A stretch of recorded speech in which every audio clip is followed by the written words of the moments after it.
अध्यात्म विज्ञान कोई धर्म या संप्रदाय नहीं है, ये स्पिरिचुअल साइंस है जो कुदरत के कानून पर आधारित है। ये विज्ञान पूरे ब्रह्मांड के सभी रहस्यों को उजागर करता है और जीवन के सभी पहलुओं को समझने के लिए एक नई दृष्टि देता है। इसी को आर्ट ऑफ विजन कहते हैं, दुनिया को देखने की एक नई दृष्टि, जो अध्यात्म विज्ञानी परम पूज्य स्वामी श्री कमलेशानंद जी के निर्देशन में सनातन सत्य का अनुसंधान कर हमारे जीवन को प्रकाशित करे। जय सच्चिदानंद। श्रीमद રાજચંદ્ર પોતાના 10 વર્ષની કેરિયરમાં બહુ જ પોતે અવેર થયા અને ઘણું પર્યટન કર્યું એમને। પર્યટન કરીને લોકો સાથે એ વખતે તો રેકોર્ડિંગ પ્રોગ્રામ કશું હતું નહીં, એટલે આપણને પુરાવો ના મળે, પણ એમના પત્રોમાંથી ખ્યાલ આવે કે આ ગામમાં ગયા હતા, આ ગામમાં ગયા હતા, આ વગેરે, કારણ કે રેકોર્ડિંગ તો હતું, ઓડિયો નહીં ને વિડીયો પણ નહોતું। પણ ઘણે બે ઠેકાણે 10 વર્ષમાં ફર્યા। 10 વર્ષ ફર્યા પછી એમને એમ લાગ્યું કે લોકોને રસ, એ જમાનાની વાત કરું છું, આથી 100, 125 કે 150 વોટ એવર ઇટ ઇઝ, એટલા વર્ષો પહેલા પણ લોકોને આવા આધ્યાત્મિક જ્ઞાનમાં રસ નહોતો। એટલે પોતે ધીમે ધીમે શાંત થઈ ગયા અને પોતે પોતાની સાધનામાં લાગી ગયા, પોતાની પ્રગતિ વધારવામાં। અને જે લોકો એમના પરિચયમાં આવ્યા એને પત્ર વ્યવહાર કરવાનું રાખ્યું। શું રાખ્યું? બહુ જ ઓછી વ્યક્તિઓ સાથે મુલાકાત। કેમ? એનું કારણ શું છે? કારણ કે લોકોને આ માર્ગમાં રસ નથી।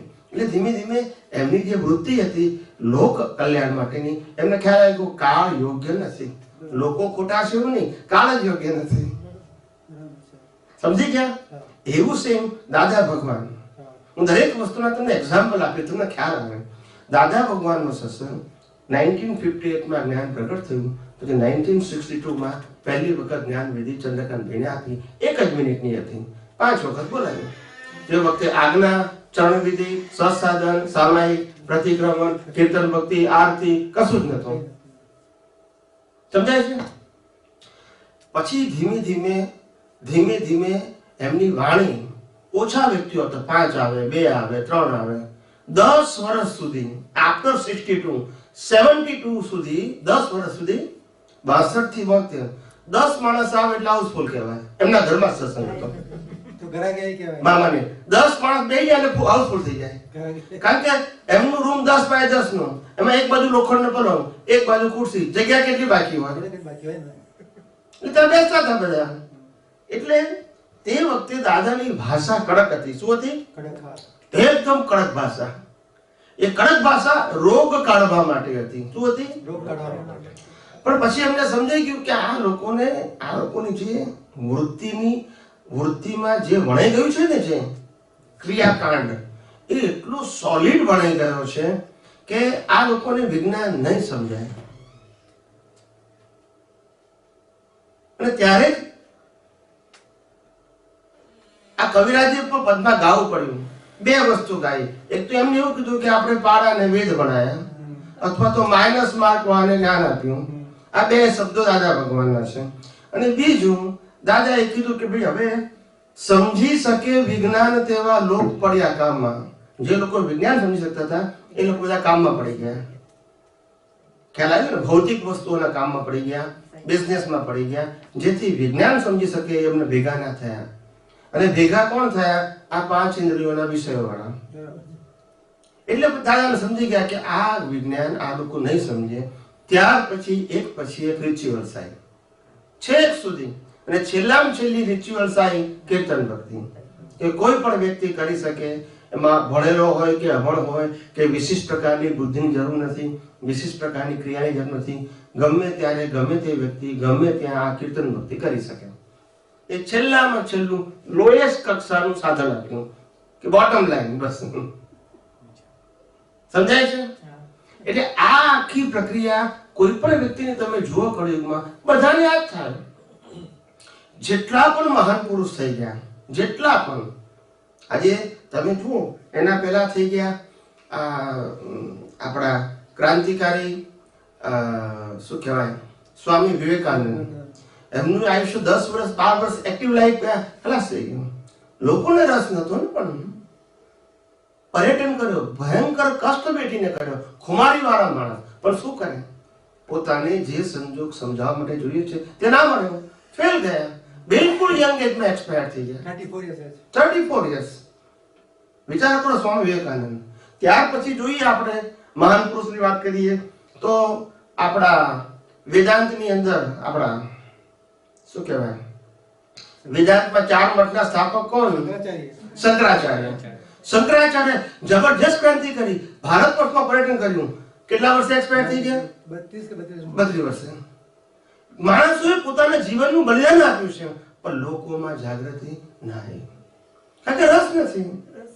એ મહાન પુરુષો પોતે ઉત્સાહભેર આ જીવનની અંદર એક રિવોલ્યુશન લાવવા માંગતા હોય છે, પણ આ કાળને કારણે અને લોકોની સમજવાની ક્ષમતાને કારણે આવા મહાન પુરુષોની પોતાની જિંદગી એકદમ શોર્ટ થઈ જાય છે, કારણ કે પોતાનો જે આનંદ અને ઉત્સાહ છે એની સામે રિસ્પોન્સ મળતો નથી. એટલે ધીમે ધીમે એનો ઉત્સાહ ઓગળતો જાય, પછી ધીમે ધીમે શાંત થઈ જાય. શું થઈ જાય?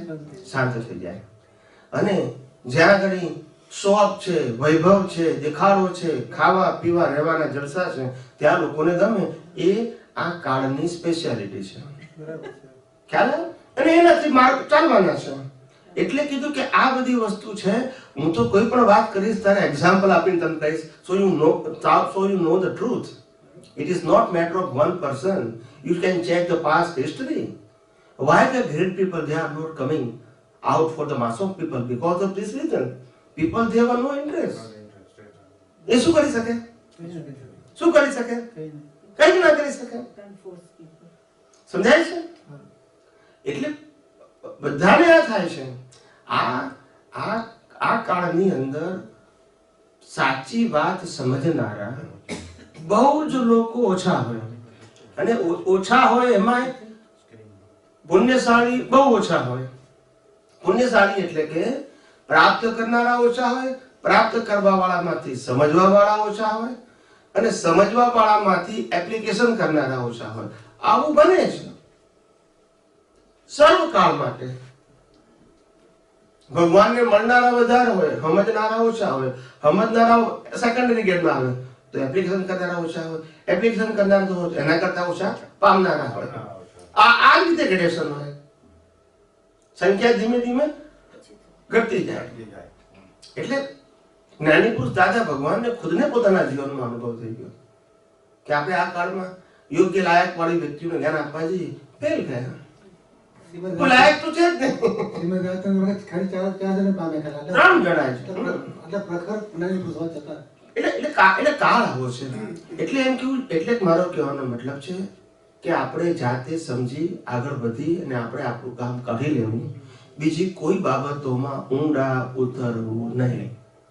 લોકોને સબ્જેક્ટ જુદા જોઈએ છે, આપણો ધ્યેય જુદો છે.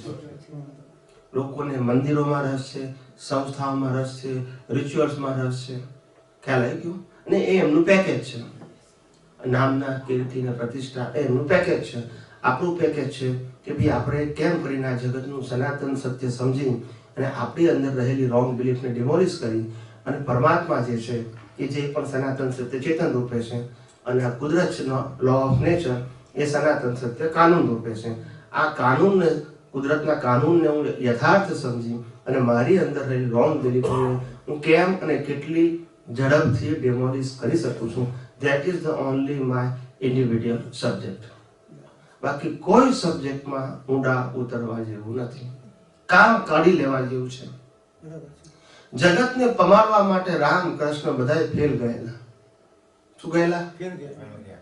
રામે પોતાના જિંદગીમાં 25 માણસો આગળ ક્યારે પ્રવચન નથી કર્યું. કૃષ્ણે પણ નથી કર્યું. સમજાય છે? એટલે કે આ કઈ નવી વસ્તુ નથી. સતયુગ હતો તોય નતું, તો કળિયુગમાં તો ક્યાંથી ગયો? ખ્યાલ આવે ને?